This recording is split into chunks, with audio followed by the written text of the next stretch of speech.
سب سے نچلا دیکھ لیجیے، وَأَدْنَاهَا إِمَاطَةُ الْأَذَى عَنِ الطَّرِيقِ، اللہ کے نبی فرماتے ہیں اور ایمان کا سب سے کمتر درجہ، ایمان کا سب سے ہلکی شاخ برانچ کیا ہے؟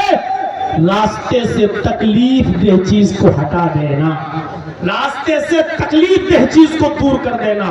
میرے بھائیوں، راستے سے تکلیف دہ چیز پڑی ہوئی ہے، کوئی کانٹا پڑا ہوا ہے ہٹا دو، کوئی پتھر پڑا ہے ہٹا دو، کیلے کا چھلکا پڑا ہے ہٹا دو۔ آپ اچھی اسپیڈ میں گاڑی چلا رہے ہیں لیکن آپ کی نظر اگر پڑ گئی بیچ سڑک پر کوئی تکلیف دہ چیز پڑی ہوئی ہے، آپ گاڑی روک لیجیے، اس کو ہٹا دیجیے، کیونکہ آپ تو گزر جائیں گے لیکن کوئی بوڑھا اس کے اوپر پیر رکھ دیا تو پھسل جائے گا، کوئی بچہ اگر اس پتھر سے ٹکرا گیا تو چوٹ لگے گی۔ غور کرو، مانوتا اور انسانیت کی ایسی مثال کس مذہب میں ملے گی؟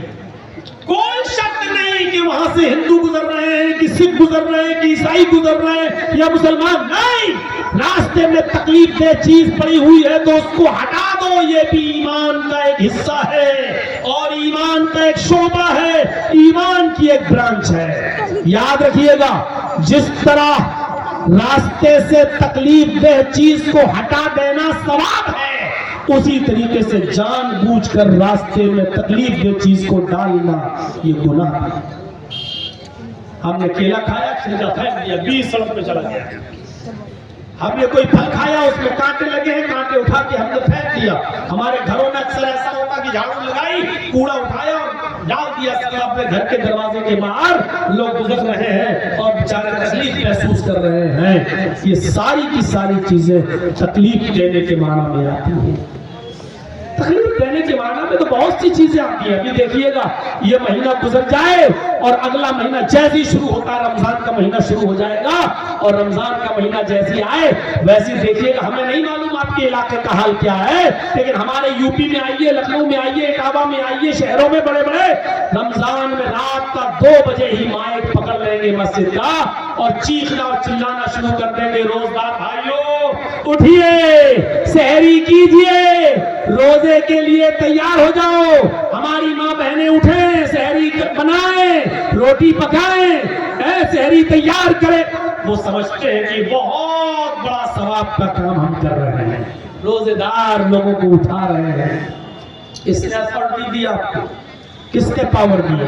اب آپ کہو گے مولانا صاحب، روزے دار لوگوں کو روزہ رکھنے کے لیے اٹھانا کیا گناہ ہے؟ میرے بھائیوں، آپ تکلیف دے رہے ہیں، آپ نہیں اٹھا سکتے، کیوں اٹھا رہے ہیں آپ؟ کس نے کہا کہ یہ طریقہ آپ اپنائیے؟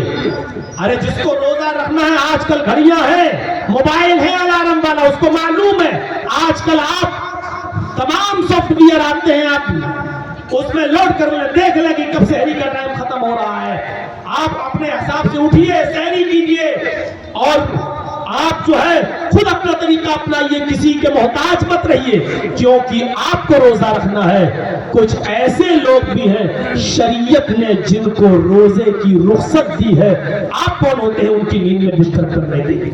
مان لیجیے بہت بوڑھا آدمی ہے، نہیں روزہ رکھ سکتا ہے، اب وہ صرف فدیہ دے کر کام چلا رہا ہے،